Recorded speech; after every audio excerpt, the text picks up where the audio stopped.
আজকে হলো বৃহস্পতিবার। দেখো সকাল সকাল উঠেই একদম বিছানাটা পরিপাটি করে গুছিয়ে নিয়েছি।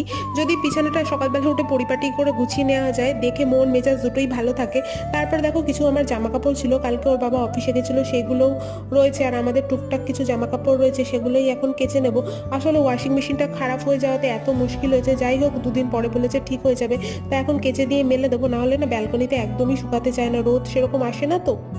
আর কালকে ওর বাবা অফিস থেকে আসার সময় নিয়ে এসেছিল কিছু ডিম, সেই ডিমগুলোই এখন আমি ঝুড়িতে করে ফ্রিজে দিয়ে দেবো, না হলে বাইরে এত গরম সবই খারাপ হয়ে যাবে। এখনই একটু পরেই ওর বাবা বেরোবে অফিস, তাই বসিয়ে দিয়েছি চটপট রান্না। দেখো এখানে আজকে হবে টক ডাল আর বাঁধাকপি আলুর তরকারি। আর মেয়ের জন্য দেখো এই পিডিয়াশিওরটা অর্ডার করেছিলাম, কিন্তু এটার মধ্যে পরে দেখছি ওটস রয়েছে, জানি না এটা খাবে কি না।